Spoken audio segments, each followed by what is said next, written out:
You ever wonder why some businesses just stay in business for forever, a long time, and pass it on to their new generations or be able to sell it and the business goes on, while others just seem to struggle to make it 1 month at a time? Well, we're going to dive into that during a series that we're starting next week, but tonight we're doing the introduction to it called Staying in Business for the Long Haul. I'm Steve Carver, and I'm speaking to you from my home office studio at Dunn, North Carolina. This is my presentation number 1184, and I want to welcome you to the journey of entrepreneurship. My journey's lasted over 66 years, and I appreciate the chance to join you as you get your journey into entrepreneurship started as well. Let me say right up front, I'm not a lawyer or a CPA accountant, just a fellow that's been in business for 66 years and counting.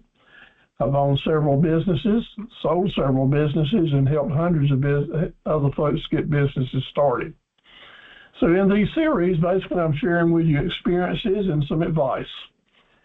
The best advice I can always give you is to get a second opinion or even a third opinion before you make an important decision related to your financial security or your new business. Talk it over with folks who know what they're talking about and have your best interest in heart. We're fortunate in North Carolina to have small business centers located throughout the state at the community colleges. And tonight we're being sponsored and facilitated by the Small Business Center at James Brunt Community College in Kenansville and at Warsaw. Our director of this center is Joey Wynn, who is a wonderful director, will do anything she can to help you. And she'd love for you to call her to talk about your business, maybe set up an appointment. And you can call Joey. I'm going to repeat the number twice if you want to write it down.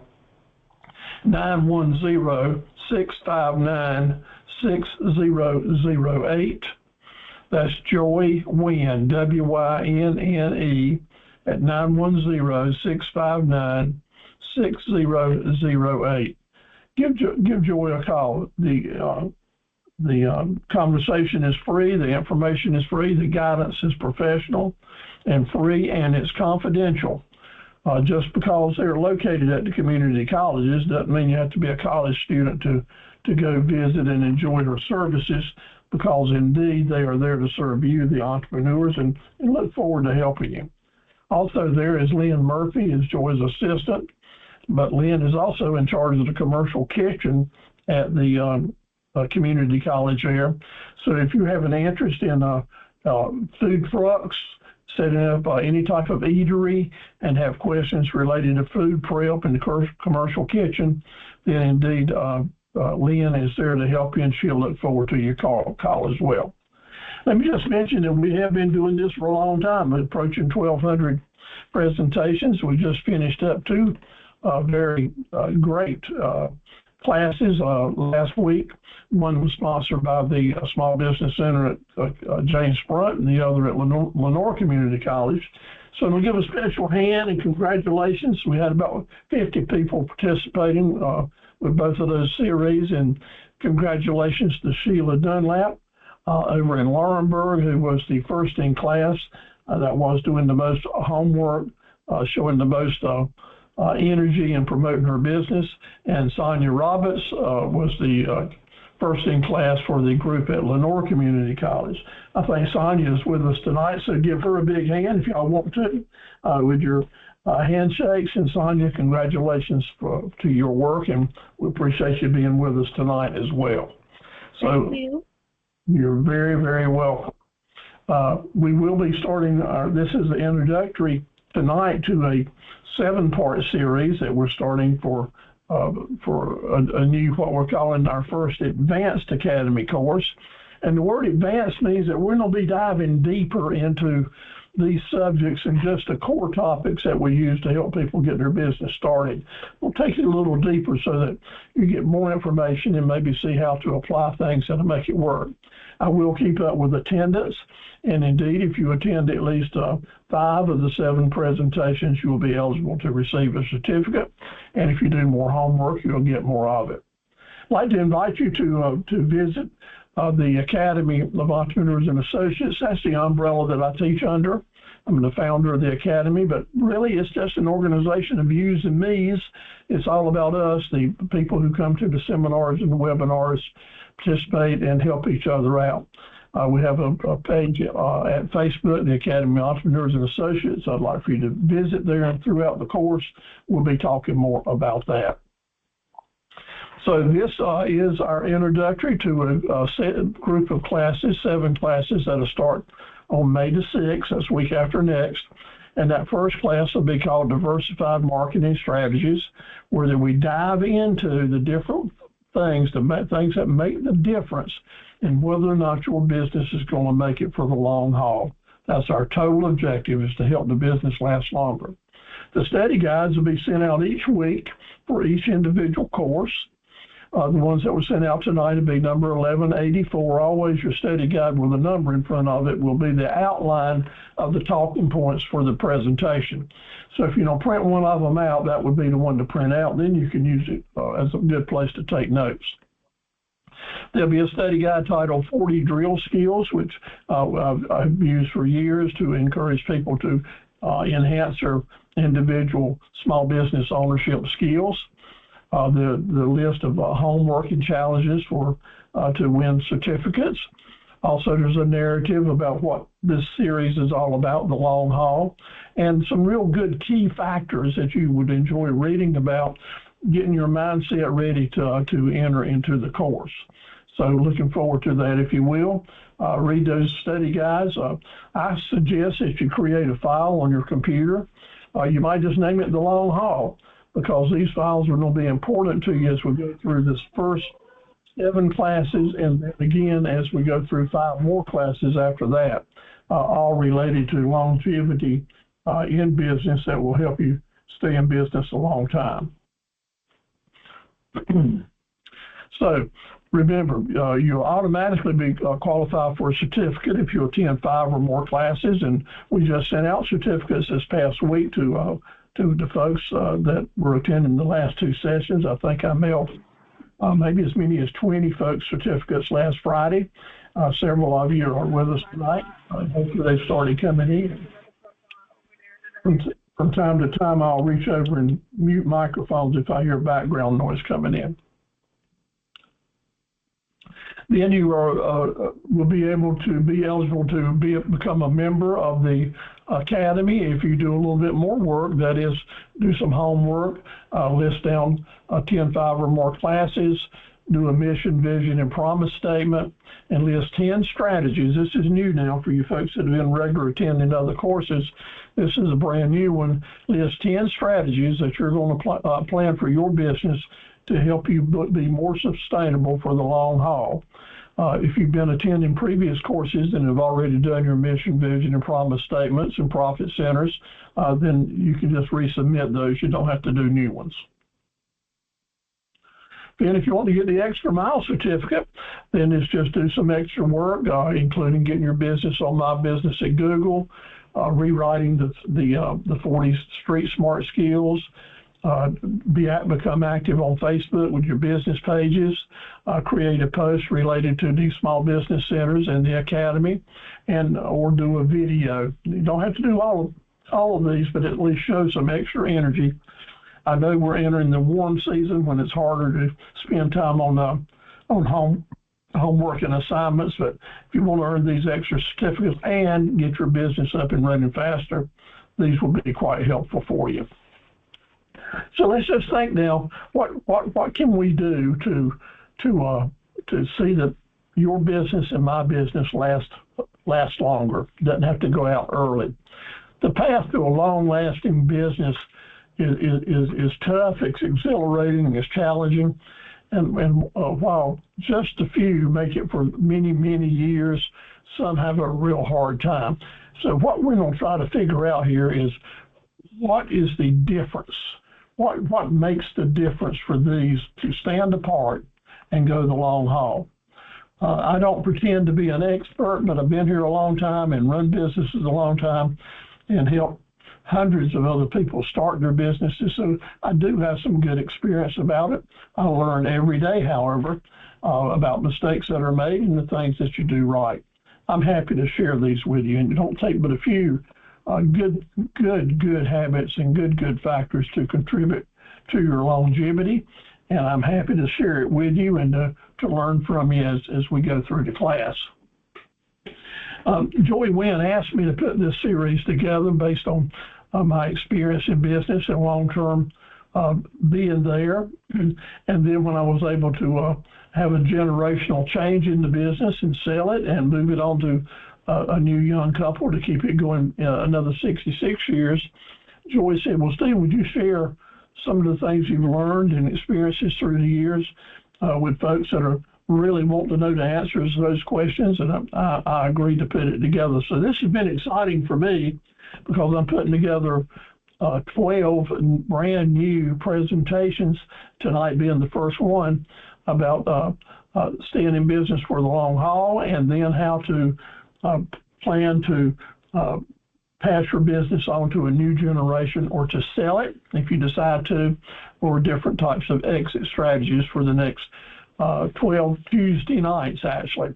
But my business actually started, I was very fortunate and blessed to be born into a business, actually. My father, 66 years ago, with 3 partners, started Carver Equipment in Dunn, North Carolina, just a small Alice Chalmers dealership. He borrowed $3,000 from my grandmother Carver to pay his part, and the other partners clicked in $3,000 apiece to get started. That was 66 years ago in 1959. He kept it running for 22 years until he passed away in 1981. I was in my 30s at that point in time and had been involved in a business all my life, but not as running it and making the big decisions. So that kind of jumped on me. And in 81, I took over the helm right by myself, had a lot of learning to do, and ran it for 27 years to 2009. And then had another outfit take it over for a year, and they didn't make it. They couldn't make it. They didn't know how. And so I took it back for 17 more years, all the way to 2025. When I started back in 2009, though, I basically started back as an internet business and not a bricks and mortar business. But very fortunate and blessed this year to sell that website portion of my business to Kyle and Jesse Smith, in Clinton. And for the last 5 months now, they've been in charge and running it, and they've asked me to hang around and help them get up and running, which we're doing and doing real well so far. So that's basically a outline of our history at Carver Equipment. I'll tell you more about it, though, looking back. I imagine I've been in business longer than most of y'all have been born, so let me just give you some dates. We started in 1959, and let's think about what was happening back in 1959. Give me just a little bit of thought. Well, first of all, pretty much everyone's familiar with Interstate 95 in North Carolina. Runs all the way from Maine to Florida, but that's the year Interstate 95 was paved, the year that we opened up. We started our business when I-95 was still partially a dirt road. In 1959, Alaska became the 49th state, and Hawaii became the 50th state. In North Carolina, the Research Triangle Park was established in 1959. The U.S. sent up 2 monkeys, Miss Abel and Miss Baker, first monkeys that went into space. Fidel Castro in Cuba was just rising to power at that point in time. And Cyprus got its independence from the United Kingdom. And here in North Carolina, Tryon Palace was restored and became a cultural landmark, which is one that we're all proud of. And again, Interstate 95 goes back. So Carver Equipment Company, and old Steve over here, been around for a while and been so blessed and certainly lucky to still make it, but in business that whole time. So we have been around. When we first started in business, the local farmers would trade in their mules on tractors. In 59, a lot of people were still using mules in the fields. You don't see that anymore when you're riding around, but used to. This was a very common sight to follow the south end of a northbound mule. That was a hard day's work, no doubt about it. So when we sold tractors, sometimes the customers would bring their mules to the Benson Mule City mule market, sell them, and take that money to make the down payments on their tractors. This is a photograph of my father, J. Alvis Carver. He's the one on the left, and his brother Robert Carver, who helped him initially start the business.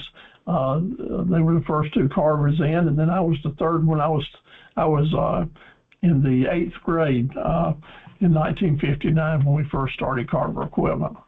This is a picture of our Carver family, who were always supportive. My grandmother, Granny Carver, is the lady on the left over there, and brothers, and my dad's brothers and sisters all along. He came from a large farm family, and I'll mention now that the new owners of Carver Equipment Company are from a large farm family as well. This is a picture of the first tractors that we sold in our first several years. Well, you don't see these hardly around anymore. They're real valuable antiques. It's called a Model G. Folks refer to it as a grasshopper tractor because it looked like a grasshopper to them at the time. Very interesting looking machine that was very, very popular. Then the next this was a big tractor. It had about 20 horsepower. This was called the Alice Chalmers Model B, like ABC. This was the B, the smallest of the line. And this was the tractor that I grew up on the Carver farm in Hope Mills, North Carolina. That's what they looked like back then. When you see them now, they're antiques as well. Then we also sold combines, and back in those days, the combines didn't look like they do now. They look like this. You tow them behind a tractor, and they turn, and this would get the job done. This combine cost around $3,000 when it was new, and it was a really nice tool to have on the farm. And I've sold these. I've worked on them. I've been in and out of them, crawled under them, and all over them. They were great machines, and a lot of good memories made here. This is what the combines looked like later on. They got much bigger and moved from a $3,000 investment up to a $14,000 investment. And this was now some 40 years ago. And now this same combine would probably sell for $300,000 or $400,000 or more. So things have really changed in values and gone up, as certainly everyone knows. Alice Chalmers was a proud product line. A lot of people in this area loved them. A lot of people still do. There's still quite a few running, but they're mostly collector items now, but still got a lot of good memories here. My dad used to say that if you cut his arm, the blood would run out, and it wouldn't be red, it would be orange, because we believed in orange paint. Following up on that, later on, many years later, when I was running the business, we had a chance to take on the Kubota line, which was also orange paint, and I felt real familiar with it and real proud to represent them well. But Alice Chalmers has helped us get started because they put us into diversifying. And remember, that's our topic for next week. It's about diversifying. And in your business, as in mine, the more different customer groups you can serve with a diversified product line, the better off you're going to be and be able to stay in business a long time. These forklifts basically put us into the building, into the contractors market. When North Raleigh started booming in the late 60s, I was right there with a construction forklift that no one else had.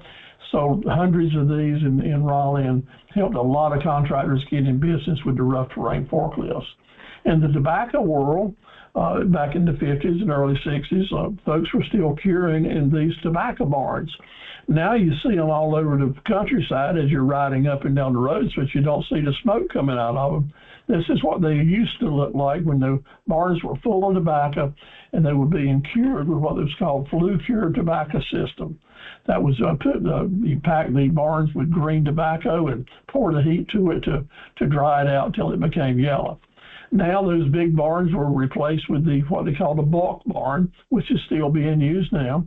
We were one of the first dealers in North Carolina to sell bulk barns. We represented Long, the largest manufacturer at the time of bulk barns, and sold lots of these. And as they started replacing the old stick type barns, harvesting tobacco in the day was done on these weird looking harvesters. This is called the silent flame tobacco harvester, made by Long as well. We sold these right along. This harvester sold for about $2,900 to $3,500. People would ride down on the bottom to pull the lugs off the tobacco and put it on a chain to send it up top. where other people would be standing on the top and putting the tobacco on sticks. It was a really nice machine at the time, really hard work, but it got the job done, and we sold many of them as we went along. In those days, too, the irrigation systems were first being introduced to the countryside. Instead of just relying on rain, farmers started irrigating crops. And we were very fortunate to have a relationship with the rainbow irrigation system and sold the first volume guns. A gun, that's like this one shown in the picture here. That one sprinkler would shoot the water out far enough to cover 3 acres at one time from one location. So it saved you from having to move a lot of pipe around and made irrigating very, very efficient. So we were the first dealers to do a good job with the big volume guns. Later on, as time progressed over a 15-year period, the center pivot irrigation systems came about, with Valley out of Nebraska being the largest center pivot manufacturer in the world, and we were fortunate enough to take that line on for several years and represent Valley Irrigation, and so some of the very first center pivot systems in North Carolina, or at least in eastern North Carolina. I came in out of the Coast Guard to join the company, and my dad said, well, we're glad to have a new employee, but that means you're going to have to make some new money. You're going to have to reduce the profits to pay for your own way, so we had to look for product lines to diversify. Had new employees, new expense, that being me. Therefore, we needed new products to go out and sell to new customers. Very fortunate that the TCM material handling forklifts were just being introduced from Japan, and we became the first dealer in North Carolina representing TCM. And over a 35-year period, we basically owned the market in eastern North Carolina, with literally 1,000 or more of them being sold. At first, in 1959, this was in 1960 or 69 when we started these. When we went to the North Carolina business person, the World War II had just been over for a few years, and most of these people that I was selling to were World War II veterans, and they wanted nothing to do with Japanese products at the time. And I had a hard time selling them at any price. We had a good price on them compared to the domestics, but people just didn't want to buy that Japanese product made out of beer cans and such as that, and by their enemies from World War II. So what we learned how to do real quick was they wouldn't buy it, but they would rent it, because I had a good rental plan too, and they just couldn't turn that down. So we learned how to get into the rent and the rent-to-own business diversification. And therefore, at some point in a few years, we had as many as 200 forklifts out on rent-to-own plans. Very profitable. The machines were very good. They're still running today. Many of them, I still get calls from customers today asking about this or that on the TCM forklift. So that was a good experience adding that diversification side. Also, as different models, different manufacturers came and went, we'd go and come to them. We were always ready to try something new and expand our product line. And that's what I want you to hear me say in here. In your business, be flexible. Be open-minded to adding new products and working. For a year or two, maybe 1 year or two, we were an international dealer, and we're really happy to do that because that was a great product line. And then lo and behold, they decided to sell out the case. We didn't want to go to case. We had other large product lines, and case was very demanding on big inventory. So we were just an international dealer for 1 or 2 years, enjoyed them while we were, and had a good time with them. A few years later, we had a chance to add on the Ford product line just as it became Ford New Holland. Of course, now it's just New Holland, but sold hundreds of these tractors, very good tractors. We were a Ford dealer for a number of years, as well as Jacobson. And Jacobson helped us get into the commercial mowing business, diversification, looking for different ways. You see, as a dealer, we had a shop, and we had a way to floor plan inventory and keep a lot of equipment in stock. So it was a natural for an equipment dealer to be able to add these different product lines, put them in rental fleets, or diversify out and start new businesses using the equipment. It all just came together. So what I'm going to encourage y'all to do is to look at your business and see how you can diversify and to grow your business, because growing your business is going to become a key to being sustainable. New Holland gave us the opportunity to get into the skid steer loader business, which is at the time was booming. We really enjoyed selling the new product lines and such as that. And of course, this business is still going on. But very seldom do you see the skid steer units now with four wheels on it. Now they've basically got track machines. They call them mini track loaders. But Kubota was our main line now for about 25 years, and we really enjoyed Kubota products. We became the first internet dealer east of the Mississippi River really pushing Kubota products. And that was a big deal because at the time, Kubotas were strong, especially in the northeastern United States and of course all throughout the country, and having a really good price and a way to ship direct without having to charge sales taxes gave us a competitive edge. Now, if the product is a good product, then listen to me closely here. As you're diversifying and you're adding products, you always want to add the best product in the market if you can. One that will hold up for long-term use, not give people a lot of service or warranty issues. And Kubotas were the best in the world at that point in time. Therefore, we could sell a tractor to a customer anywhere in the United States at a good price and not have to worry about him being dogged with mechanical failures and warranty issues, because at that point in time, they just didn't give any trouble, and therefore I felt good about selling them. I couldn't have done that if it was a piece of equipment that was going to be giving customers problems all the time, because we couldn't offer personal service except for those people right in our neighborhood. So as you're diversifying, we'll look at the different things that you could. We did the same things with the Kubota's mowing equipment, and also they came out with their RTV units, recreational type and work vehicle units. Did a good job with them through the years. I had a huge rental fleet of tractor loader backhoes, more diversification, good example of that. We had one customer in the grave digging business, grave digger, whose grandfather, his son, and his grandsons now are still running the Kubota backhoes that we started them with so many years ago. This one family has purchased over 21 backhoes from us, one right after the other through the years. If you can find a product line that people need, and these people to stay in business needed these backhoes, therefore it gave us a good spring on business when business was good and when business wasn't so good. Even in slow markets, if you're selling products that people need, then you're still going to get some business.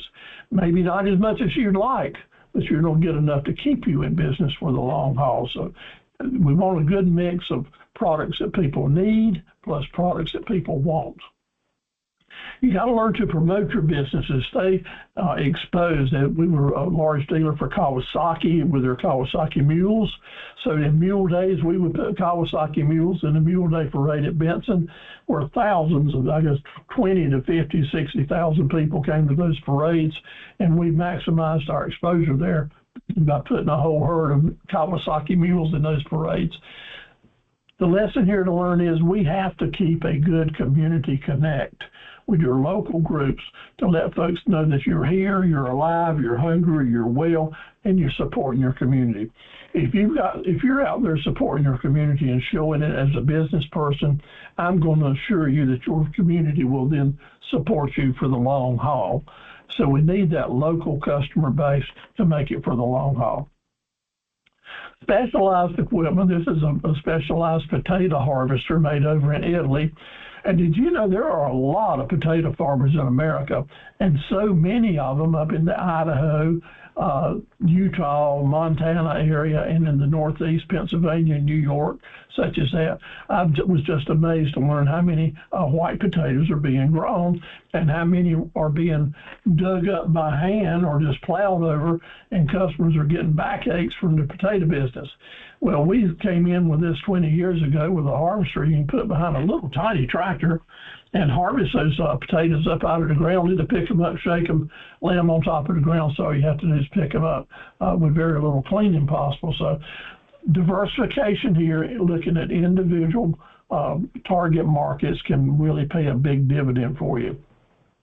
I'm guessing that probably in the United States, they will sell more of these little diggers than any other dealer in the whole United States, mainly because we promote them. We got good pictures and videos of them on our internet, and a customer base now of over 1,000 customers that are recommending them to their neighbor. So diversification with specialized products can be a great tool. This is a picture of a specialized grass seeder made right here in North Carolina, up close to Nashville, North Carolina, by a family manufacturing company. Very specialized for certain types of seeding. We focus on it. We sell a lot of them by doing that. Same thing with sickle bar mowers. Every farm used to have a sickle bar mower because it was the way that hay was cut. And then they were real difficult to keep running, gave a lot of maintenance trouble. But through the years, this Italian company we represent called Rossi made a real good sickle bar mower with double action on it. It cuts better and faster, more dependable. We started promoting it some 25 years ago, and I think probably we're the #1 independent dealer that's selling this product throughout the nation. This is something that people want to begin with, and then after they get it, like with any other type of equipment, they need parts. So if you've got the equipment to sell and you got the parts to sell, all through the years, good times and bad times, there's going to be business coming in.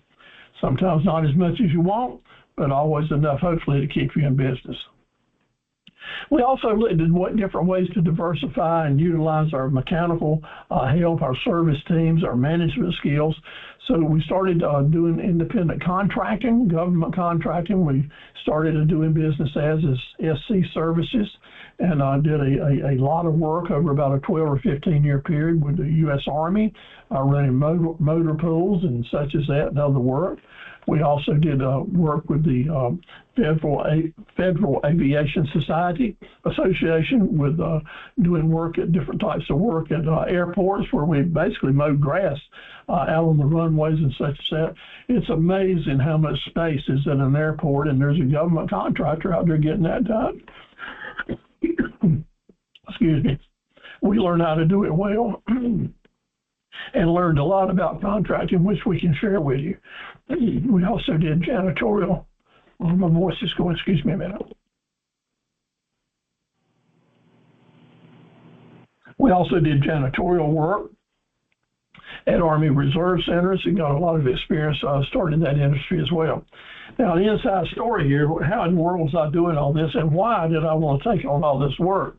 The equipment business was a 150% job.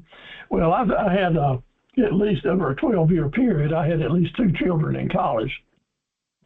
Got a lot of kids, a lot of drama going on, so it takes a lot of money. So I know how to hustle, and it was up to me to learn how to diversify to maximize our assets and to earn as much income as we possibly could. Started also doing commercial loan masters work. That was a rental management firm out of Raleigh that was had properties in 21 North Carolina towns and communities, over 3,000 apartments, was looking for one contractor that could handle all their stuff, and I took it on, and we did it. And for 12 years, we mowed over 3,000 apartments weekly with a mow, blow, and edge campaign. Learned a lot, did a lot of traveling, hired lots of people. I put 22 people on the road every morning at 5:30 in the morning. They come back from 5:30 to 8 o'clock at night. They'd go home tired and making money, and our mechanics at the equipment company would service that equipment and have it ready to go out the next day. So there was a lot going on. But you can get yourself so busy that it's kind of hard to steer the business. It's like riding an elephant. All you have to do is just try to stay on top, but it's real hard to steer. But I did have 7 good managers in this business that helped me get it done. I don't take credit for doing it myself. I was just well blessed to have a good team of people to do it. But diversifying really helped us make a lot of money all those years. So in 2009, we celebrated our 50th anniversary. Later on in we celebrated our 60th, and then a few years ago we sold it, or last year we sold it at 66 years in business. And what we ended up being was an internet company with lots of diversifications, lots of different things that we're offering to our customers, and you can see all that at carverequipment.com. Just a good arrangement of different things. So, and that we ship all over the United States. We work with people with financing in different ways that they can pay. And I'm so happy to say and so thankful to say that back in January, Kyle and Jesse Smith from Clinton decided they wanted to take it on. So we made a generational sale, and we got new owners and new folks that are running the ship now. They're sitting on the elephant trying to make it steer it now, but just wonderful Christian family. We have a farm family running the farm equipment business. So congratulations to Kyle and Jesse. It's Wednesday night, and I'm sure they're at prayer meeting. And when y'all go to prayer meeting, give them a prayer for years and years of happiness, health, and good business at Carver Equipment. And I'll be doing the same thing for them. Keep the legacy going on. But what has kept us this way, and what is it here that I want y'all to understand? This little company that started with $3,000 has 17 primary profit centers and 10 more secondary profit centers. And then we got the parts for over 27 different implements, which is a profit center for each one of them. That was the key for keeping this business alive and being willing to change. And I'm happy to say that Kyle and Jesse have already made plans and arrangements to add about 12 new profit centers to the profit line. Now, you can get so thin that you can't do any one job right. So as you're growing like this, you have to do it in steps. Promoting, marketing, being ready to answer the questions and serve the customers well. Because what this is all about is having the products that your customer base, that's the first time I've used that term, customer base, which is going to be critical for a long-term and long-haul staying in business. You need enough different products that your customer base can keep coming back to you time after time after time. We're not after customers just for one sale. The business that's in it for the long haul are after an entire base of customers, diversified, but having the products that they need now to keep buying from you each year, every year for a number of years, and their children will keep doing it too. But it's up to us to diversify not only our products, but the way that we're getting out to our customer groups to make it happen. It's so important to do that. 27 things that people need and 27 things that people want is what it's going to take. So let me ask you now to focus on the handout that you're going to be mailed or already have, which is called 40 Drill Skills. What this is about is showing you 40 different ways that you can improve and enhance your business tool belt. Little things that'll make a world of difference in giving you confidence. And when you have confidence, the customer will see that and they will have confidence in you. So let me encourage you to pay some time on these drill skills. It'll be really, really helpful for you. And throughout this course, we'll be mentioning some of these as we go along. I'm not going to spend as much time on them as I do during our regular core topics course, but it will be part of your handouts that I always send to you and a way that you can get extra credits for your achievement. So let's now focus on what keeps these businesses apart for the long term. So this is number one, and there's 7 more classes related to this that we'll be talking about.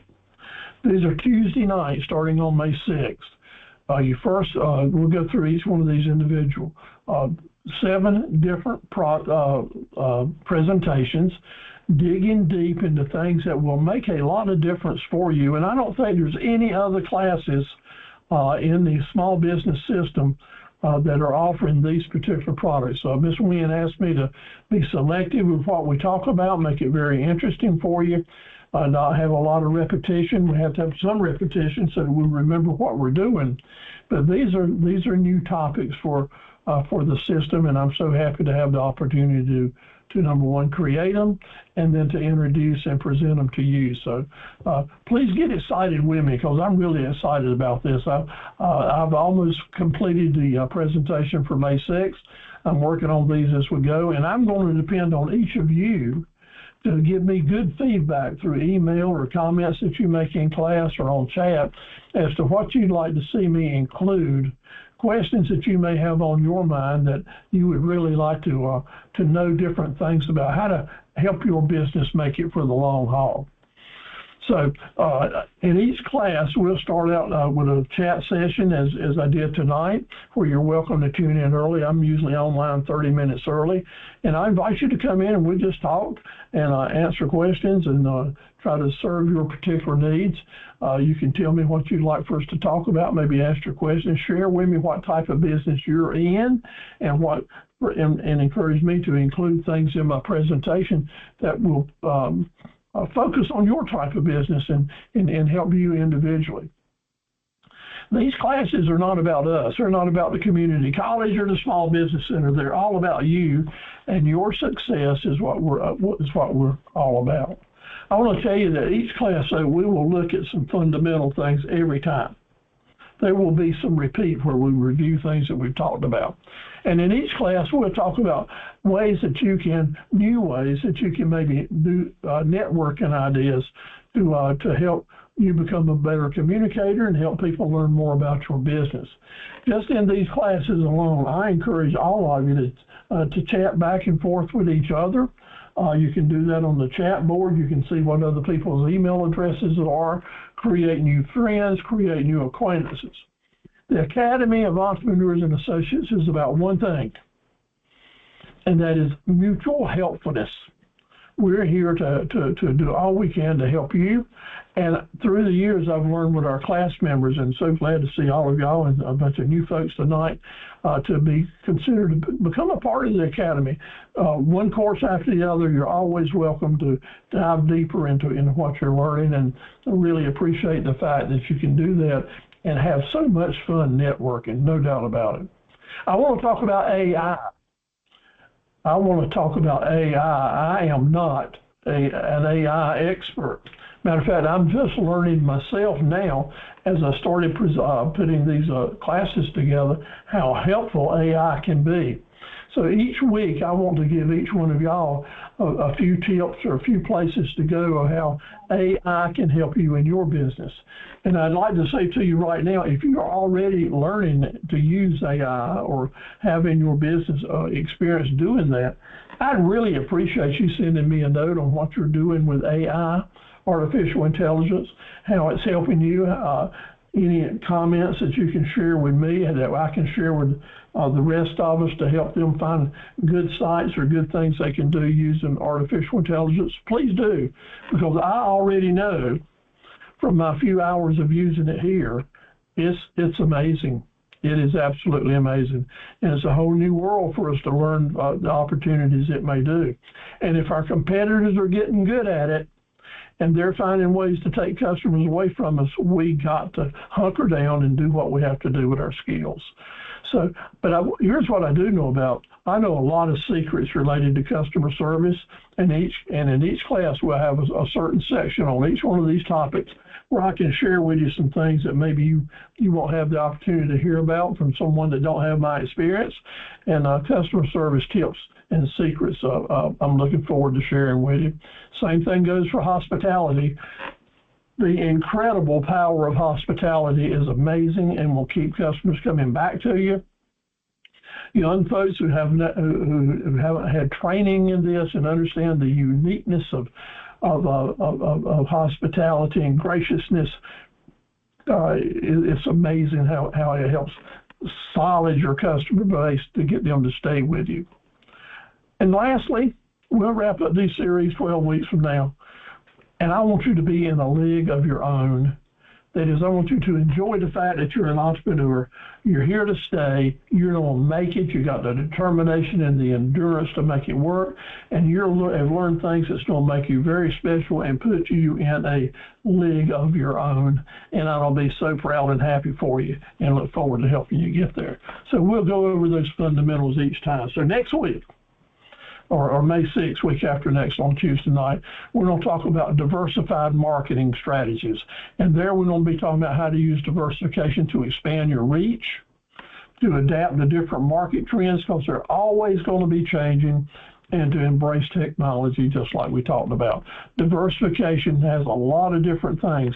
Diversifying our products, the customer groups that we are targeting, and also the way that we go about it with technology.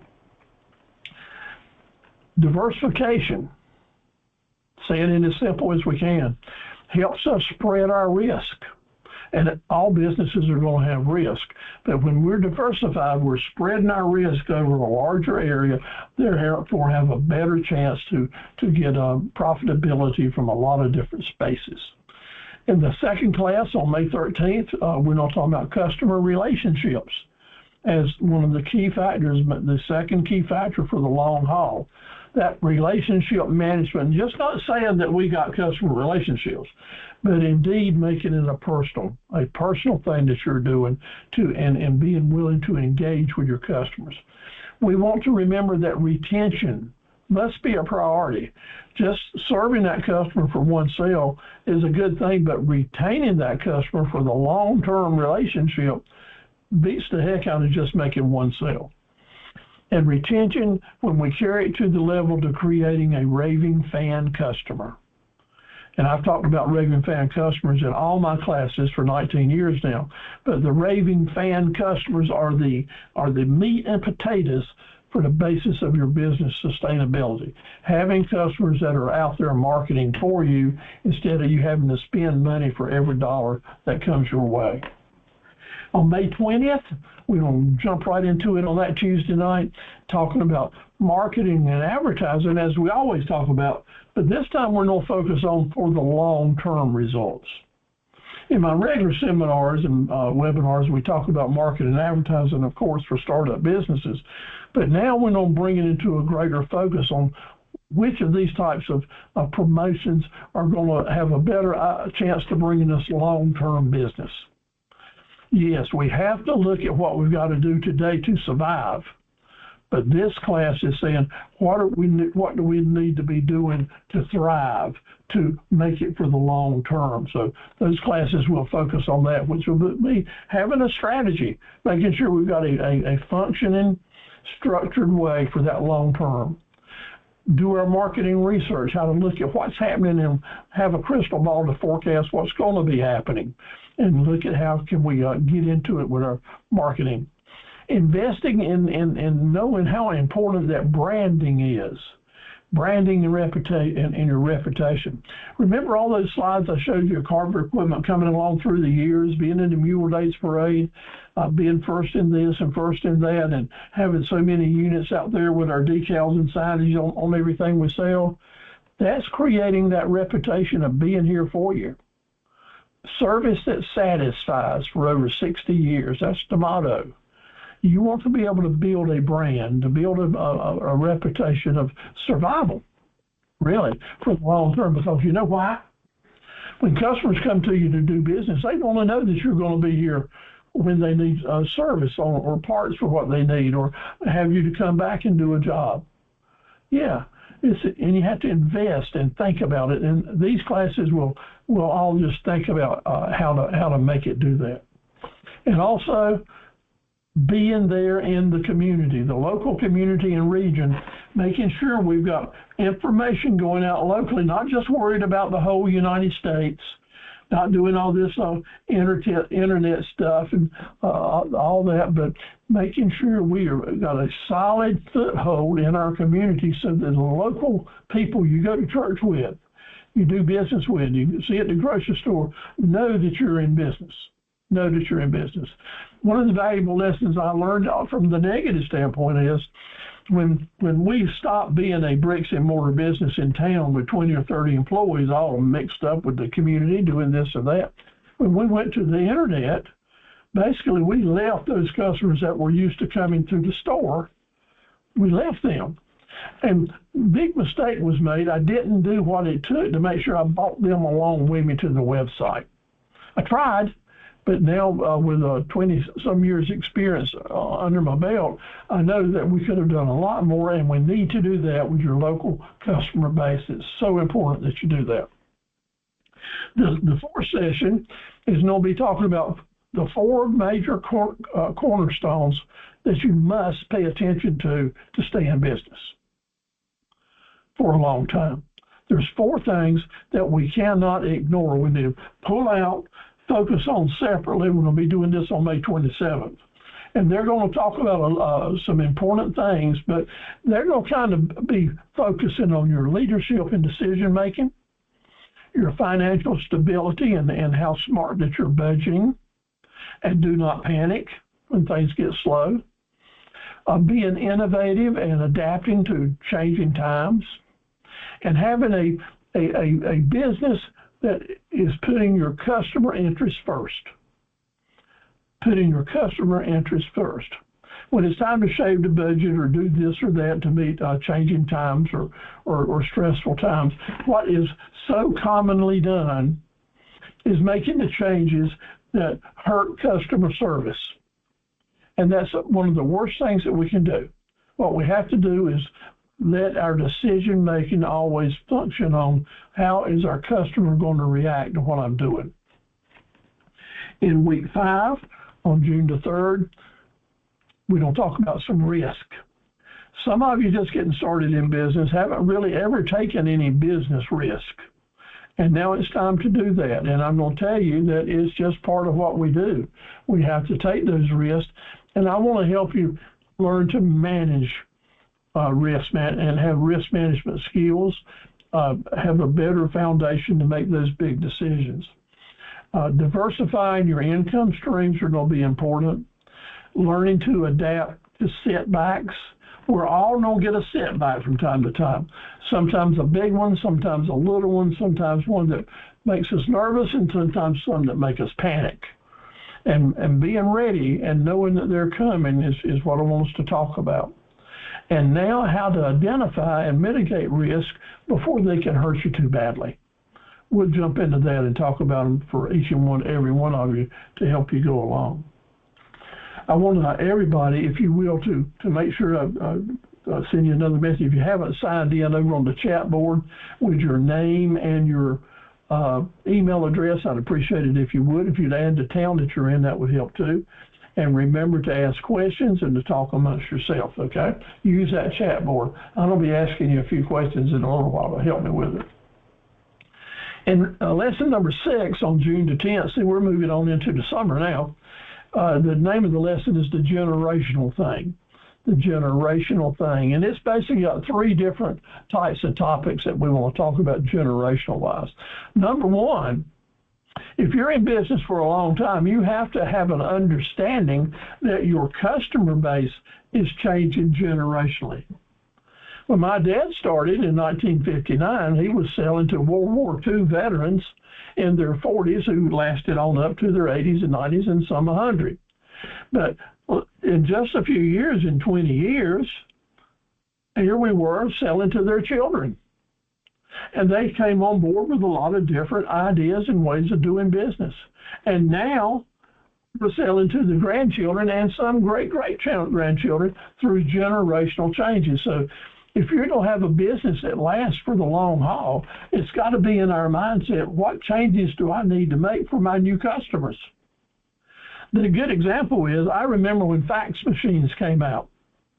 And that was a big, big deal. It was like back then, it was like AI is now, to be able to send a message over the telephone line, a printed message or image. That was something big. And I just thought it was a waste of time. We certainly didn't need to do that. I was an old-timer thinking, dealing with old-timers. But I didn't have to lose but one deal because I couldn't get a fax machine and answer a quote back before we had a fax machine working. And the same thing goes now. I don't know about you, but I had a little habit of being a procrastinator. You know, I would put off spending money on something new until it had proven itself. I still believe in that. But I'm going to open my eyes a lot earlier to see when it will prove itself and what it can do for us. So some of you may be thinking about, okay, I'll get my business running, and I can run it on my cell phone here because, heck, you can do everything on the cell phone, right? No. There's a time you're going to need a desktop computer with 2 or 3 monitors and a good system, system to help you make it. A lot of good software, maybe some people. We cannot grow our businesses thinking that we can run it on a cell phone. Got to get in the game. Get down out of the stands and get in the game, get on the right equipment, and to make it happen. Pretending otherwise is just a one-way street. It's not going to work. We got to get in the game first class, and we have to have a business that's creating enough business to generate employees or extra associates to help you make it run before you're ever going to get up to the volume to create sales to end up with significant money and significant staying power. So listen to me on that. If we don't stay in business a long time, we have to understand that we have to hire new and old people. We have to have people that work for us that understand the new generations that are dealing with taxes and AI. And if our business gives it to us, we have to understand the older generation. Some of them don't even use a computer. Be aware of that. Be savvy enough to know that you're not a one-person show in the middle of a universe that everybody's revolving around you, because they are not. They are not. And you're either on a go-forward growth mode or you're on a go-backwards die mode. In business, there's no standing still. It's like floating down the river. The river's going to flow, and you're either going to be at the right place or the wrong place. And then generational changes will tell you that maybe if you're the only person in your business, when you're gone, the business is going to be gone. And if you don't make arrangements for a generational change to move it on, then all your work and all your legacy goes down the drain. What I really want to help you do is to see ways that you can set up your business so indeed you can sell it one day if you want to. Or indeed you can keep it going or have a generational change within your own family to keep it going. Or to help your employees benefit by keeping it going if you want to do it. Or maybe if none of those are possibilities and it's just not in the cards for you, how to get out of business. What is the exit strategy that I can plan for so that I don't lose my investment? And that may mean selling it. And if selling it is a part of the picture, then we're going to have some classes that's going to talk about evaluating your business, looking at a business and considering buying it, and how to put a value on it. And if it's your business, how to put a value on it before you sell it. Because a lot of you will be able to grow, get your business started, and then see other businesses that are maybe for sale or available to take over in one way or the other and make that investment to grow your business. See how we're digging deeper into the transitions that business need to do. And lesson 7, which is the long haul. Let me get the telephone here.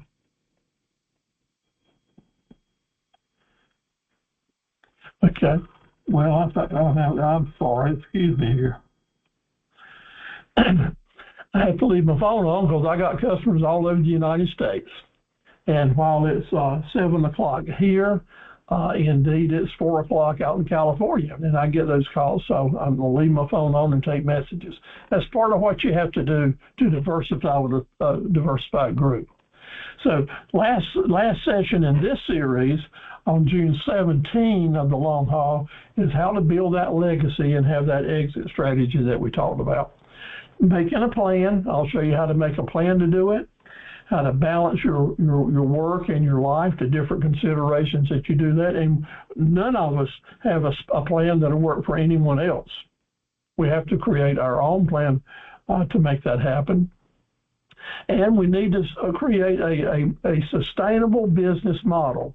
Right now in your business, as you're first getting started, maybe with your own business plan, what this class is going to encourage us to do is to put the ingredients in that business model for long-term success, for long-term thriving, for long-term transitioning. And by thinking about it now, it'll be so much easier to implement that through the years, and it will always be changing. But at least having a way to implement it, and maybe you can get there. having a legacy that you've built through the years is so important, and it makes a lot of difference. But all these courses now are going to be on Tuesdays.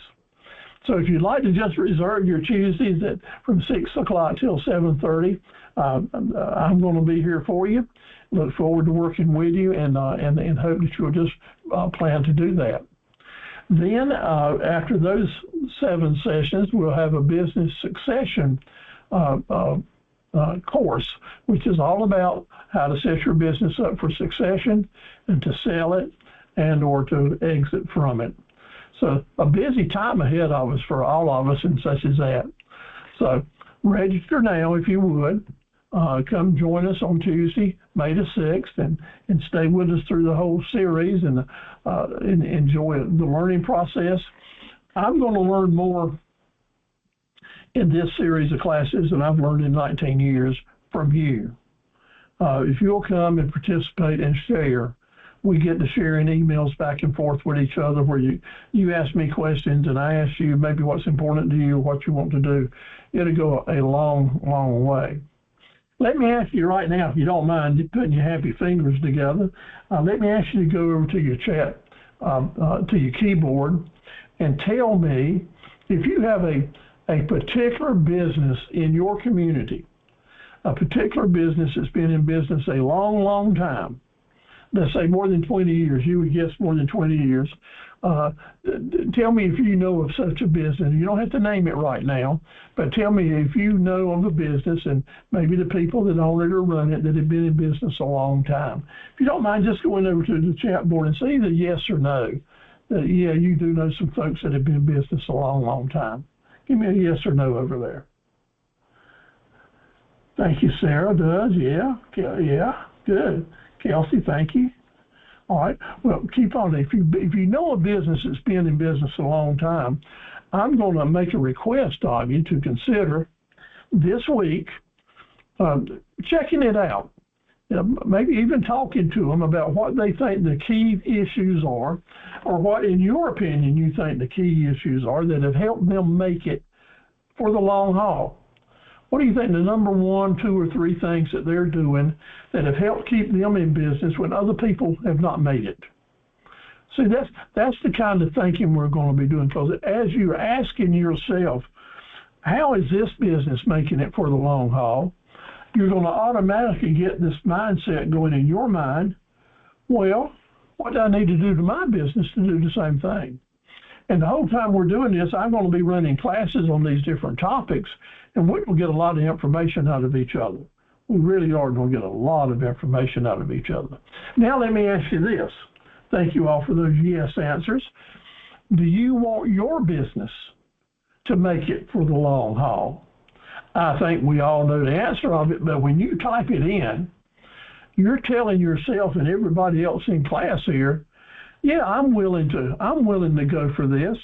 I don't have to put some hours in this, but you're going to learn things. Even if you learn one thing each week that helps you make it, wow, didn't cost you a penny, it saved some time. Yeah, let's try to do that.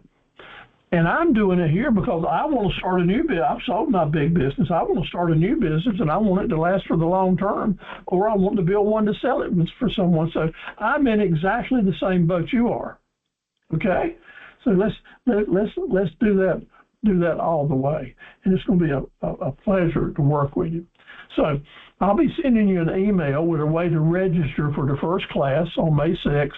And while you're there, this will be at the James Brunt website in the Small Business Network. While you're there, you can just click right down one Tuesday night to the next and go ahead and pre-register. This really helps the Small Business Center get set up, and with their paperwork, it really helps me. If you'll pre-register for these classes, then we'll know that you're coming. We'll know to send you the handouts in advance, and we'll be able to plan for you. And that helps us out a lot, and I'd appreciate you doing it. So I'll send you that registration information tomorrow, and I'd appreciate if you'd go ahead and get set up. The whole purpose for all this is to help us find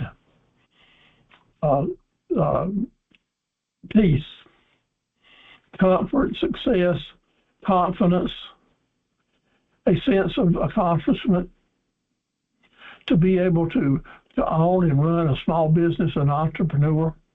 You know, every entrepreneur in the community is a treasure.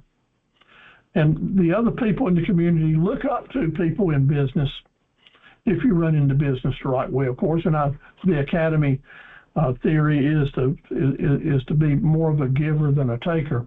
And we'll talk about how to run a business the right way. We'll talk about saying that if you're being the best person you can be, you're probably going to be the best business person you can be. And I got no apologies to tell you that I go to my Lord and Savior Jesus Christ in prayer, ask Him to help me say and do the things that would be pleasing, forgive me of my sins, to charge my batteries. And I want other entrepreneurs, you, to find a place that you would go to, whoever you go to for prayer and peace and charging your battery, to learn to the importance of your presentation to the world as an individual is really more important than as a business person. But as a business person, it shows other people that, hey, this is someone I'd like to do business with. And you will find the very best people. You'll never be disappointed to give a testimonial to being firm in your belief. You won't ever be disappointed in that. It will enhance your self-confidence. It will let you know that, by golly, we're going to make mistakes, my friends. When we're talking about the things we're talking about tonight, diving deep into a business, not just to get it up and running, but to keep it going for the long haul, you're moving into a league of your own when you're decided to do that. And whether you're just getting started or been here for 60 years, you will know in your own heart and soul that you're doing the right stuff. And that doesn't guarantee you're going to make it. We're not guaranteed another second, are we? No, we might be gone tomorrow. But starting building your legacy today, even if it's one day old, if you're building it in the right direction to help people, help yourself, create a good legacy, by golly, I'm proud to be a friend of yours. And I'm proud that we can work together and have mutual helpfulness. So getting ready to start 7, then 5 more weeks, 12-week Tuesday night sessions. I do hope you will spread the word. Tell your friends and neighbors and family. Anyone else that'd like to join us, they're going to be welcome. And we'll work together to make it happen. So wrapping this thing up tonight, now we're going to be going from 6 to 7:30 through these classes. They're not going to last as long as the others. I'm not going to have as much repetition in this class as I did in the others. But what we do talk about is going to be new, fresh, and important to you, and we're going to tie it all together so it makes sense. So spring is here, the flowers are blooming, the pollen's going, the bees are buzzing, and it's time to let your light shine like a lighthouse does, like a lightning bug does. Let people see you know that you're here for them to give guidance.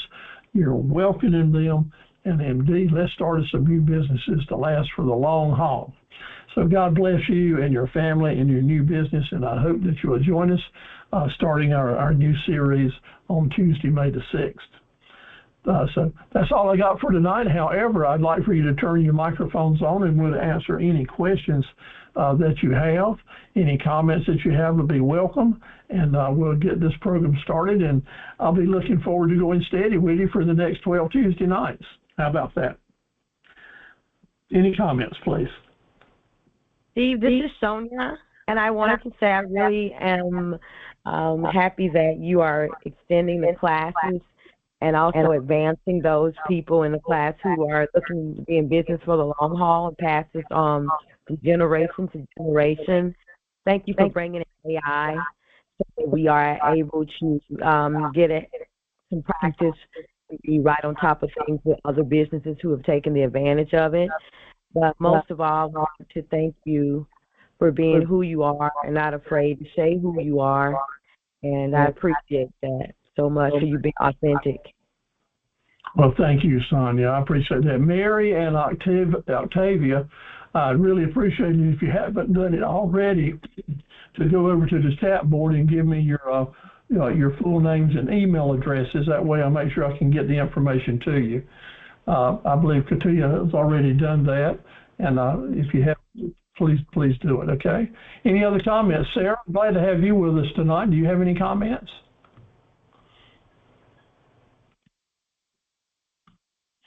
And Edna, always glad to have you on board.